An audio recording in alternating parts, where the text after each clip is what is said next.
Hello friends, ഇന്ന് നമ്മൾ സംസാരിക്കാൻ പോകുന്നത് ലവ് കട്ട്ലേറ്റ് എന്ന് പറയുന്ന ഒരു ബ്രാൻഡിനെ പറ്റിയാണ്.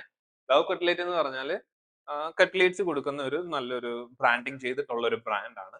പക്ഷേ ഈ ഒരു ബ്രാൻഡിന്റെ ഓഡിറ്റിംഗ് ആണ് നമ്മൾ ഇന്ന് ചെയ്യാൻ പോകുന്നത്. ബ്രാൻഡ് ഓഡിറ്റിംഗ്, അവരുടെ ഒരു ഇനീഷ്യൽ ഓഡിറ്റിംഗ്. നിങ്ങൾ ഏതൊരു ബിസിനസിനെ കണ്ടാലും അവര് നിങ്ങൾക്ക് പ്രപ്പോസൽ തരാൻ പറയുവാണ്, അല്ലെങ്കിൽ നിങ്ങൾക്ക് ഒരു പ്രപ്പോസൽ അവർക്ക് കൊടുക്കണം എന്നുണ്ടെങ്കിൽ നമുക്ക് അവരുടെ എന്തൊക്കെ ഇഷ്യൂസ് ഉണ്ടെന്ന് മനസ്സിലാവണ്ടേ. ഇപ്പൊ നമുക്ക് ഈ ഒരു ബ്രാൻഡിന്റെ ഇഷ്യൂസ് എന്തൊക്കെയാണെന്ന് കണ്ടുപിടിക്കാം. കണ്ടുപിടിച്ച് അതൊക്കെ എന്തൊക്കെയാണെന്ന് വെറുതെ ഒന്ന് നോക്കിയിട്ട് പറയാം. വലിയ ടൂൾസ് ഒന്നും ഉപയോഗിക്കേണ്ട, അല്ലാതെ ചെയ്യുന്നതാണ് നമ്മൾ പറയുന്നത് കേട്ടോ. സോ ലവ് കട്ട്ലേറ്റിന്റെ ആദ്യം തന്നെ നമ്മൾ നോക്കാൻ പോകുന്നത് അവരുടെ ഗൂഗിൾ മൈ ബിസിനസിനെ പറ്റിയാണ്. ബിസിനസ് പ്രൊഫൈൽ നമ്മൾ ഗൂഗിളിൽ സെർച്ച് ചെയ്ത് നോക്കിയല്ലേ, ആദ്യം തന്നെ ഇൻസ്റ്റാഗ്രാം ആണ് വരുന്നത്. പക്ഷെ മിക്ക ആൾക്കാരും മാപ്പിലോ എല്ലാം നോക്കുമ്പോൾ ആദ്യം ഇവരായിരിക്കും വരുന്നത്. ഇത് ഒത്തിരി ഇമ്പോർട്ടന്റ് ആണ്. ഇപ്പൊ ഗൂഗിൾ മൈ ബിസിനസ് രജിസ്റ്റർ ചെയ്തോ ഇല്ലയോ എന്ന് ആദ്യം നോക്കണം. നിങ്ങളെ ഏതൊരു ബിസിനസ് ആണ് രജിസ്റ്റർ ചെയ്താലും അത് ഒത്തിരി ബുദ്ധിമുട്ടാണ്. കാരണം ഗൂഗിൾ മൈ ബിസിനസിന്റെ അകത്തല്ല ഉള്ളത്, അല്ലേ?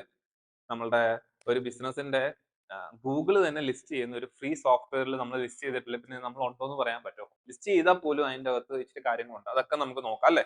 ആദ്യം നോക്കേണ്ട നെയിം, അഡ്രസ്, ഫോൺ നമ്പർ. നമ്മൾ NAP എന്നാണ് ടേം പറയുന്നത്. അത് ഉണ്ടോ എന്ന് നോക്കാം. ലവ് കട്ട്ലെറ്റ് ഉണ്ട്, അഡ്രസ് അവരുടെ ഉണ്ട്, പക്ഷെ ഫോൺ നമ്പർ ഇല്ല. NAP. ഓക്കെ. അപ്പൊ അത് അവർ ആഡ് ചെയ്യേണ്ടതാണ്. ആഡ് ചെയ്തിട്ടില്ല. ഒത്തിരി മോശം, അല്ലെ? ഇപ്പം വിചാരിച്ചത് ഇപ്പം എവിടെയാ, കല്ലൂർ സ്റ്റേഡിയത്തിന്റെ അടുത്താ.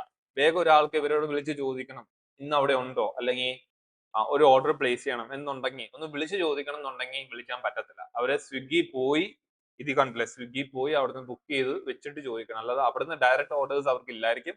അല്ലെങ്കിൽ എന്തെങ്കിലും ഒരു ഡൗട്ട് ഉണ്ട്, അല്ലെങ്കിൽ എന്തെങ്കിലും ഒരു ഇഷ്യൂ ഉണ്ട്, കസ്റ്റമർ വിളിക്കണമെന്നുണ്ടെങ്കിലും അത് പറ്റത്തില്ല. സോ ഫോൺ നമ്പേഴ്സ് എപ്പോഴും ആവശ്യമുണ്ട് കേട്ടോ. ഇവൻ അത് ഗൂഗിൾ ആയാലും SEOന്റെ ഭാഗമായിട്ടായാലും അത് ആവശ്യമുണ്ട്. ഇനി നമുക്ക് അടുത്തൊരു കാര്യം നമ്മൾ ശ്രദ്ധിക്കേണ്ട കാര്യം എന്താണ്, ഈ ലൊക്കേഷൻ കണ്ടോ, ഇത് ക്ലിക്കബിൾ. അവർ ടാഗ് ചെയ്തേക്കുന്നത് സ്റ്റഡി ആയത് കാരണം, അതിന്റെ അകത്തായത് കാരണമായിരിക്കും ക്ലിക്കബിൾ. നിങ്ങളുടെ ബിസിനസ് എങ്ങനെയാണെന്ന് ഒന്ന് നോക്കുക. അല്ലെങ്കിൽ അത് എന്നോട് പറയുക, അത് എന്തുകൊണ്ട് ഇത് URL ഇങ്ങനെ വന്നു. പിന്നെ രണ്ടാമതുള്ള ഒരു കാര്യം, റിസർവേഷൻസ് ഇവർക്കുണ്ട്. റിസർവേഷൻസ് dine-out.in ആണ്. അപ്പൊ നമുക്കൊന്ന് റിസർവ് ചെയ്യാൻ നോക്കിയാൽ, ഇനി മൊബൈലിലായാലും നിങ്ങൾ ഇതുപോലെ ആയിരിക്കും റിസർവ് ചെയ്യുന്നത്. കണ്ടോ, റിസർവേഷൻ നെക്കിയപ്പം നേരെ ഇവരുടെ ഏതാണ്, സ്വിഗ്ഗിയിലോട്ടാ പോയ റിസർവേഷന് വേണ്ടി. കണ്ടില്ലേ, റിസർവേഷൻ ഇവർക്കുണ്ട്. അപ്പൊ ലവ് കട്ട്ലേറ്റിന് ഞാൻ പറഞ്ഞ പോലെ തന്നെ Google reviews okay, good enough 4.2 ഉണ്ട്, ഔട്ട്ഡോർ സീറ്റിംഗ് ഉണ്ട്, റിസർവ് ടേബിൾ ഉണ്ട്. ഇത് നേരെ പോയാൽ റിസർവ് ടേബിൾ ക്ലിക്ക് ചെയ്താൽ ഈ ഒരു UI കണ്ടോ, ഇങ്ങനെ റിസർവ് ചെയ്യാം. റിസർവ് കണ്ടിന്യൂ എന്നുള്ളത് 7 മണിക്ക് എനിക്കിപ്പോ ബുക്ക് ചെയ്യണമെന്നുണ്ടെങ്കിൽ സ്വിഗ്ഗിയുടെ തന്നെ ഒരു ഡാഷ്ബോർഡിൽ നമ്മളങ്ങ് കണക്ട് ചെയ്ത് ചെയ്യുക ചെയ്യുന്നത്. അപ്പൊ ഇങ്ങനെ നിങ്ങൾക്ക് നിങ്ങളുടെ ബിസിനസ്സും ചെയ്യാം, അല്ലെ? ഇങ്ങനെയാണ് ഇത് നമ്മൾ പഠിക്കേണ്ടതും ഓഡിറ്റ് ചെയ്യേണ്ടതും. സോ അതെല്ലാം അവർ ഓക്കെ, ഗുഡ് ആയിട്ട് ചെയ്തിട്ടുണ്ട്, ഡൈനൗട്ട് ചെയ്തിട്ടുണ്ട്. ഇനി ഫോൺ നമ്പർ ഇല്ലാത്തത് ഒരു വലിയ ബുദ്ധിമുട്ടാണ്. ഈ ഒരു പ്രൈസ് റേഞ്ചിലാണ് 383 പേര് പറഞ്ഞിട്ടുണ്ട്, അല്ലെ?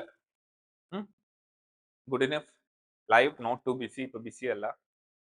ടിപ്പിക്കൽ പീപ്പിൾ ടിപ്പിക്കലി സ്പെൻഡ് 20 മിനിറ്റോളം ഇവിടെ സ്പെൻഡ് ചെയ്യുന്നുണ്ട്.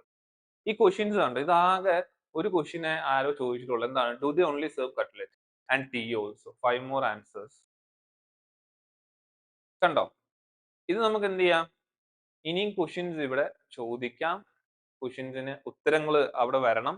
ആസ്ക് എ ക്വസ്റ്റ്യൻ കണ്ടോ, അത് അവർ തന്നെ അവിടുന്ന് ആസ്ക് എ ക്വസ്റ്റ്യൻ വെച്ചിട്ട് FAQ എന്നുള്ള രീതിയിൽ ഇത് ഉപയോഗിക്കണം കേട്ടോ. FAQ എന്നുള്ള രീതി. അപ്പൊ അത്തരം ക്വസ്റ്റ്യൻസ് വരുമ്പോൾ അത് ലോക്കൽ SEOന് ഒത്തിരി ഹെൽപ്ഫുൾ ആണ്. അവർക്ക് വേണമെങ്കിൽ അവർ തന്നെ ക്വസ്റ്റ്യൻസ് ലോക്കൽ SEOക്ക് വേണ്ടി ഇങ്ങനെ ചെയ്യാം. സ്വിഗ്ഗിയിൽ കണ്ടോ, സ്വിഗ്ഗിയിൽ ഇവർക്ക് 4.7 ഉണ്ട്, 500 വോട്ട്സ്. റിവ്യൂസ് ഇവർക്കുണ്ട്. ഈ റിവ്യൂസിൽ ഇത് കണ്ടോ, ലോക്കൽ SEOയിലൊക്കെ ഈ ബീഫ്, ചിക്കൻ, ഇത് നമ്മൾ കസ്റ്റമേഴ്സ് അല്ലെങ്കിൽ ലോക്കൽ ഗൈഡ്സ് ആണ് ഇതിങ്ങനെ എഴുതുന്നത്, അല്ലേ?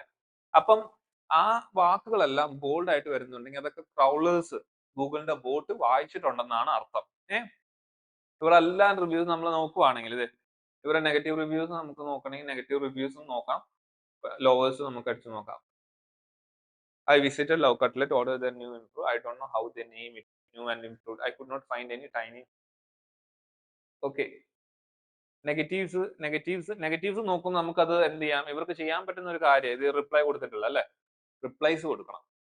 സോറി, അങ്ങനെ എന്തെങ്കിലും റിപ്ലൈയോ അല്ലെങ്കിൽ ഒരു ഫ്രീ ഗീവ് അവേ എന്നുള്ള രീതി എന്തെങ്കിലും ടേക്ക് അവേ അവർക്ക് കൊടുത്ത് ഇവരുടെ ബ്രാൻഡിന്റെ ഓൺലൈൻ റെപ്യൂട്ടേഷൻ കൂട്ടാം, അല്ലെ? ഇപ്പൊ 4 മാസം മുമ്പേക്ക് ഇത് ഇവിടെ തന്നെ ടൈപ്പ് ചെയ്താൽ മതി. അപ്പൊ വേറൊരാൾ കാണുമ്പോൾ അവർക്ക് എന്താവും, അവരുടെ ബെസ്റ്റ് ചെയ്തിട്ടുണ്ട്. ഓൺലൈൻ റെപ്യൂട്ടേഷൻ ഇത് ഒത്തിരി ഭാഗം. ഈ നെഗറ്റീവ് കമന്റ്സ് എല്ലാം, നിങ്ങളുടെ നെഗറ്റീവ് കമന്റ്സ് എല്ലാം പോയിട്ട് ഇപ്പൊ തന്നെ ചെയ്തോണം കേട്ടോ. നിങ്ങളുടെ ക്ലയൻസ് ഉണ്ടെങ്കിൽ അവരോടും പറഞ്ഞോളാം. ടാഗ് കണ്ടോ, ഈ മെൻഷൻസ് മാക്സിമം കൂട്ടാനും നമ്മൾ നോക്കണം. നമ്മളുടെ കീവേഡ്സ്, ലോക്കൽ കീവേഡ്സ് നമ്മൾ സെർച്ച് ചെയ്താൽ നമുക്ക് കാണാൻ പറ്റും. ഗൂഗിൾ പ്ലാനറിലൊക്കെ കീവേഡ്സ് ഒക്കെ നമുക്ക് റാങ്ക് ചെയ്യേണ്ടതെല്ലാം ഇതുപോലെ ടാഗ് ആക്കാൻ വേണ്ടി നമ്മളുടെ കസ്റ്റമേഴ്സിനോട് നമ്മൾ പറയാം, നിങ്ങൾ ഇന്ന് ഇതല്ലേ കഴിച്ചു, ഇതിനോട് റിവ്യൂ കൊടുക്കുക, അങ്ങനെയാണ് ഞാൻ ഇത്രയുള്ള ഡിസ്കൗണ്ട് വോച്ചർ തരാം, അടുത്ത പ്രാവശ്യം വരാൻ. അങ്ങനെ നിങ്ങൾക്ക് ഇതൊക്കെ ചെയ്യാം. അങ്ങനെ ഓരോ സ്ട്രാറ്റജീസ് ഉപയോഗിച്ചിട്ട് നിങ്ങൾക്ക് എന്ത് ചെയ്യാം, ഇതിലോട്ട് കയറി. ഇത് ലോക്കലിസ്റ്റിക്ക് ഇത്തിരി ഇമ്പോർട്ടന്റ്. അപ്പോഴല്ലേ കോമ്പറ്റീഷൻ. ലോക്കലിൽ നിങ്ങൾ മാപ്പിൽ കളിക്കുമ്പോൾ കമ്പീറ്റ് ചെയ്യുമ്പോൾ നിങ്ങൾക്ക് ഫസ്റ്റ് വരണം. കട്ട്ലേറ്റ് എന്ന് അടിക്കുമ്പോൾ നിങ്ങളെ ബ്രാൻഡ് വരണം. അല്ലെങ്കിൽ ബെസ്റ്റ് ടൈം എന്താണ്, ബെസ്റ്റ് കട്ട്ലേറ്റ് ഷോപ്പ് അല്ലെങ്കിൽ ബെസ്റ്റ് റെസ്റ്റോറന്റ് അല്ലെങ്കിൽ ബെസ്റ്റ് ഡൈനൗട്ട് ഒക്കെ അടിക്കുമ്പോൾ നമ്മൾ വരണമെങ്കിൽ ഇതിന്റെ അകത്ത് ചെയ്യണം. അല്ലെങ്കിൽ ഇങ്ങനെ ആരെങ്കിലൊക്കെ ചിക്കൻ അല്ലെങ്കിൽ ചിക്കൻ ചീസ് കട്ട്ലേറ്റ് എന്ന് അടിക്കുമ്പോൾ നമ്മൾ വരണമെന്നുണ്ടെങ്കിൽ ആ കീവേഡ്സ് അവിടെ വരണം. ഓക്കെ. ദെൻ പിന്നെ എന്താണ് ഈ പറഞ്ഞ ഇവരുടെ ബോട്ട് വായിച്ചിട്ട് ഇവർക്ക് മനസ്സിലായ കാര്യം, ഇതേ ഗൂഗിൾ മൈ ബിസിനസ് റിലേറ്റ് ചെയ്യാൻ പറ്റിയ രണ്ടെണ്ണം പ്രൊഫൈൽ എക്സും ഇൻസ്റ്റാഗ്രാമും. നിങ്ങൾക്ക് പ്രൊഫൈൽ അവിടെയും പോയിട്ട് ആഡ് ചെയ്യാം കേട്ടോ. ബിസിനസ് പ്രൊഫൈലിലും പോയിട്ട് നിങ്ങൾക്ക് ഇത് ആഡ് ചെയ്ത് കൊടുക്കാൻ പറ്റും. പിന്നെ ഉള്ളതെന്ന് പറഞ്ഞാൽ നിങ്ങൾക്ക് ഇത് കണ്ടില്ലേ, ഇത് അപ്ഡേറ്റ്സ് നിങ്ങൾക്ക് ഇങ്ങനെ കൊടുക്കാം. നിങ്ങളുടെ സോഷ്യൽ മീഡിയ നിങ്ങൾ ഇടുന്നല്ല ഇവിടെ ഇടണം. ഒത്തിരി ഇമ്പോർട്ടന്റ് ആ. വേണമെങ്കിൽ നിങ്ങൾക്ക് ലിങ്ക് ഓർഡർ ഓൺലൈൻ എന്നുള്ള ലിങ്ക് കൊടുത്താൽ, അല്ലെങ്കിൽ ബൈ നൗ എന്നുള്ള ലിങ്ക് നമുക്ക് എക്സ്ട്രാ കൊടുക്കുകയും ചെയ്യാം. ഓക്കെ. അല്ലെ കോൺടാക്ട് അസ് കോൾ എന്നൊക്കെ ഉള്ള രീതിയിൽ. അപ്പൊ ഇവിടെ ഫോൺ നമ്പർ ഇല്ല. അപ്പൊ ഇവിടെ ഗൂഗിൾ മൈ ബിസിനസ് ഇപ്പൊ ഞാൻ റിപ്പോർട്ട് ആക്കുവാണെങ്കിൽ ഞാൻ ചെയ്യാൻ പോണ എന്താണ്, ഒന്ന് ഇവര് ഫോൺ നമ്പർ മിസ്സിംഗ് ആണ്. NAP-യിൽ ആവശ്യമുള്ള ഒരു കാര്യമാണ് ഫോൺ നമ്പർ അല്ലെ, അതൊന്ന് മിസ്സിംഗ് ആണ്. വേറെ ഒന്ന് എന്താണ്, ഇവരുടെ ഫോട്ടോസ് നമുക്ക് ഇതിന്റെ അകത്ത് ഇവർ എത്ര ഇട്ടിട്ടുണ്ടെന്ന് നോക്കാലോ. കണ്ടോ, ഈ ടാഗുകൾ കണ്ടോ, ഈ ടാഗുകൾ ഇവർ ഒത്തിരി ഉണ്ട്. Good enough. ടാഗുകൾ ഇവർ ഇട്ടിട്ടുണ്ട്. Q&A ഇവർക്ക് ഒത്തിരി ആഡ് ചെയ്യാം.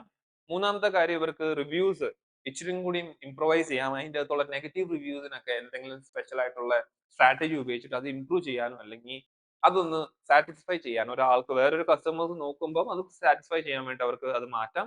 ഇവർക്ക് ഇവരുടെ ഫേസ്ബുക്കും ഇവരുടെ വെബ്സൈറ്റും എല്ലാം ഇവിടെ വേണമെങ്കിൽ മെൻഷൻ ഇവിടെ വരുന്ന രീതിയിൽ നമുക്ക് ചെയ്യാം. ഫേസ്ബുക്ക് വരത്തില്ല, ഫേസ്ബുക്ക് വരും, വെബ്സൈറ്റ് വരത്തില്ല. വെബ്സൈറ്റ് ഇവിടെ വന്നിട്ടുണ്ടല്ലോ അല്ലെ. പിന്നെ ഇങ്ങനെ അപ്ഡേറ്റ്സ് ചെയ്യാം. ഇത്തരം കാര്യങ്ങൾ നമുക്ക് ഈ ഒരു ബ്രാൻഡിൽ നമുക്ക് ചെയ്യാൻ പറ്റും. ഇനി വേറൊരു കാര്യം നമ്മൾ നോക്കുന്നുണ്ടെങ്കിൽ ശ്രദ്ധിക്കേണ്ട ഒരു കാര്യം എന്ന് പറഞ്ഞാൽ, നമുക്ക് ഇവരുടെ വെബ്സൈറ്റ് ഒന്ന് നോക്കാം അല്ലെ. വെബ്സൈറ്റിൽ എന്തൊക്കെയുണ്ട്? വെബ്സൈറ്റിൽ meet the Crunchies cutlet in town, about us, അവർ ലൊക്കേഷൻ, ഓർഡർ ഓൺലൈൻ.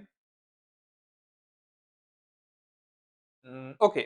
ഇതിന്റെ അകത്ത് ഓക്കെ, ഇവരിവിടെ ഇവരുടെ ഇൻസ്റ്റാഗ്രാം, ഫേസ്ബുക്ക് എല്ലാം കൊടുത്തിട്ടുമുണ്ട്. നമുക്കൊന്ന് നോക്കിയാലോ, ഫേസ്ബുക്ക് കണക്ട് ആണോ? യെസ്, ഇൻസ്റ്റാഗ്രാം കണക്റ്റഡ് ആണ്.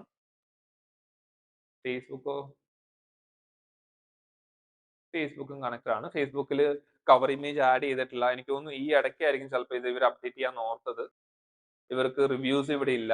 ഇവർക്ക് ഇത് ഇൻസ്റ്റാഗ്രാം അല്ല, ഫേസ്ബുക്ക് ഇവർ കളിക്കുന്നുണ്ടെങ്കിൽ ഞാൻ റെക്കമെൻഡ് ചെയ്യുന്ന കാരണം, കൊച്ചിയിലുള്ള ഗ്രൂപ്പ്സ് ഉണ്ടല്ലോ കമ്മ്യൂണിറ്റിയിൽ, അവരുടെ ലൊക്കേഷൻ ഉള്ള കമ്മ്യൂണിറ്റിയിലെല്ലാം ഇവർ എന്തെങ്കിലും ഈവെന്റ്സ് എന്നുള്ള രീതിയിൽ ഓർഗനൈസ് ചെയ്ത് അവിടെയുള്ള ഫോളോവേഴ്സിനെ, ഫേസ്ബുക്ക് ഉപയോഗിക്കുന്ന ഓഡിയൻസിലോട്ട് ഇവരെത്തണം.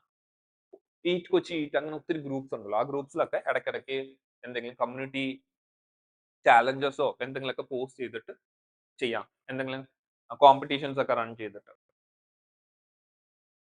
പിന്നെ ട്വിറ്റർ ഇവിടെയുണ്ട്. സോ ഇവരുടെ വെബ്സൈറ്റ് ഇവർ അത്യാവശ്യം SEO ഫ്രണ്ട്ലി ആക്കി തന്നെയാണ് വെച്ചേക്കുന്നത്.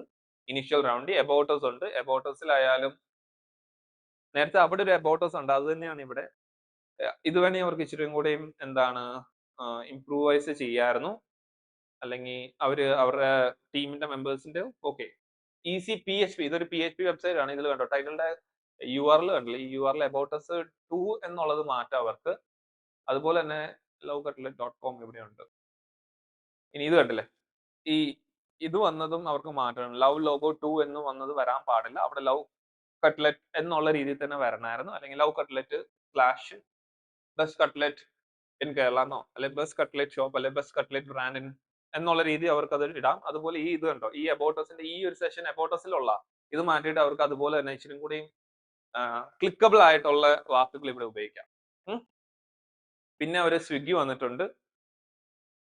ഇത് അവരുടെ എനിക്ക് തോന്നുന്നു വേറൊരു ഫ്രാഞ്ചൈസി വെബ്സൈറ്റ് എന്നുള്ള രീതി അവർ ആക്കി വെച്ചു. പക്ഷെ ഇവിടെയൊക്കെ ആഡ്സ് വരുന്നുണ്ട്. ഇത് പോയതാണെങ്കിൽ ഇവരിത് അൺപബ്ലിഷ് ചെയ്ത് വെക്കണം. അത് ഇപ്പോഴും അത് ആക്റ്റീവായി ഈ ഒരു വെബ്സൈറ്റ്. ഓർഡർ ഓൺലൈൻ ഇട്ടിട്ടുണ്ട്. ഫേസ്ബുക്ക് ഉണ്ട്. ഫേസ്ബുക്ക് നമ്മൾ നോക്കിയായിരുന്നല്ലോ 90, അതിന്റെ സ്ട്രാറ്റജി നമ്മൾ പറഞ്ഞു. സ്വിഗ്ഗി ഇവർക്ക് ഗുഡ് ആയിരിക്കും. ഇനി നമുക്ക് ഇമേജസ് ഒന്ന് ഇവരെ നോക്കാം. ഇമേജസ് എങ്ങനെയാണ്, ആരാണ്, എന്തൊക്കെയാണ്. ഇതിന്റെ അകത്ത് ആദ്യം തന്നെ ഇമേജസ് ഫുഡ് ആൻഡ് ട്രാവൽ എന്ന് പറയുന്ന ഒരു വെബ്സൈറ്റിന്റെ നോക്കാം. ഓക്കെ, ഇത് ഇവരുടെ ഫുഡ് ആൻഡ് ട്രാവൽ എന്ന് പറയുന്ന ഇൻഫ്ലുവൻസറിന്റെ ഒരു ബ്ലോഗ് ആണ് കണ്ടോ. അവർ റേറ്റിംഗ് കൊടുക്കുന്നൊക്കെ ഒരു ബ്ലോഗ്. അത് റാങ്കിങ് ചെയ്യുന്നുണ്ട്. ഇമേജ് സെക്ഷനിൽ അത് റാങ്കിങ് ചെയ്യുന്നുണ്ട്. രണ്ടാമതൊരു യൂട്യൂബ് വീഡിയോ ആണ് വാച്ച് നൗ. കൊച്ചിൻ ഫുഡ് അലേർട്ടിന്റെ ഒരു യൂട്യൂബ് വീഡിയോ. അതിൽ കണ്ടില്ലേ ലവ് കട്ട്ലറ്റ് ആദ്യം കൊടുത്തതാണ് റാങ്കിങ് ചെയ്യുന്നത്. എവിടെയായാലും ലവ് കട്ട്ലറ്റ് കൊച്ചിയാണ് ആദ്യം കൊടുത്തേക്കുന്നത്. കണ്ടോ? പിന്നെ അവരുടെ ഫേസ്ബുക്ക് വരുന്നുണ്ട്. സ്വിഗ്ഗി വരുന്നുണ്ട്. ഫുഡ് ആൻഡ് അവരുടെ അതെ. അങ്ങനെയാണ് പോകുന്നത്. അപ്പം നിങ്ങൾക്ക് റാങ്കിങ് ഒരു എസ്ഇഒ ചെയ്യുമ്പോൾ നിങ്ങൾക്ക് എങ്ങനെ ചെയ്യണം എന്നുള്ളത് മനസ്സിലായല്ലേ? ഏഹ്? ഇപ്പം ഏകദേശം ലിങ്ക്ഡ്ഇനും ഉണ്ട്, സ്വിഗ്ഗിയും ഉണ്ട്. സോ ഇത്രേ ഉള്ളൂ. ഒരു ഇനീഷ്യൽ ഓഡിറ്റ് എന്ന് പറഞ്ഞാൽ ഇത്രയും ചെയ്താൽ മതി. ഒന്ന് നമ്മൾ ഗൂഗിൾ മൈ ബിസിനസ് നോക്കി. വേറെ ഒന്ന് അവർ ലോക്കൽ ഡയറക്ടറീസിൽ ഇനിയും ഇടണം. അത് സിറ്റേഷൻസ് ഒക്കെ ഇച്ചിരി കുറവാ. രണ്ടാമത് ഇവർ ഇൻസ്റ്റാഗ്രാം ഇച്ചിരി കൂടിയും ഓക്കെയാണ്, ഗുഡ് ഇനഫ് ആണ്. ഇൻസ്റ്റാഗ്രാമിൽ അങ്ങനെ ഒന്നും മാറ്റാനൊന്നും. ഇൻസ്റ്റാഗ്രാം നമ്മൾ നോക്കിയല്ലോ, അത് റീൽസും അല്ല, ഒരു കണ്ടന്റ് അല്ല, അവർ അടിപൊളിയായിട്ട് ചെയ്യുന്നുണ്ട്. ഇൻസ്റ്റാഗ്രാം കണ്ടില്ല, കണ്ടന്റ് എല്ലാം അവർ ചെയ്യുന്നുണ്ട്. ഗുഡ്. പിന്നെ വെബ്സൈറ്റ് ഇങ്ങനത്തെ ഇച്ചിരി ഇച്ചിരി ഇഷ്യൂസ്. ഇതൊക്കെ നിങ്ങൾക്ക് ഒരു റിപ്പോർട്ട് ആക്കിയിട്ട് നിങ്ങൾക്ക് നിങ്ങളുടെ ഏതെങ്കിലും പൊട്ടൻഷ്യൽ ആയിട്ടുള്ള ക്ലയന്റ്സ് ഉണ്ടെങ്കിൽ അവർക്ക് കൊടുത്താൽ they will be fine with your research അല്ലേ? കാരണം ഇതിൽ തന്നെ എന്തൊക്കെ കാര്യങ്ങൾ മാറ്റാണെന്ന് നമ്മൾ കണ്ടുപിടിച്ചില്ലേ? ഇതുപോലെ നിങ്ങൾക്ക് നിങ്ങളുടെ ബ്രാൻഡുകൾക്കും കണ്ടുപിടിക്കാം. ഉറപ്പായിട്ട് നോക്കുക. പിന്നെ ബിസിനസ്സുകളാണെങ്കിൽ റെസ്റ്റോറന്റ് ബിസിനസ്സുകളാണെങ്കിൽ ഉറപ്പായിട്ട് ഇങ്ങനെ ഡൈനോട്ട് റിസർവ് ടേബിൾ മെൻഷൻ ചെയ്യാനുള്ള കാര്യങ്ങളൊക്കെ നോക്കുക. ഓക്കെ.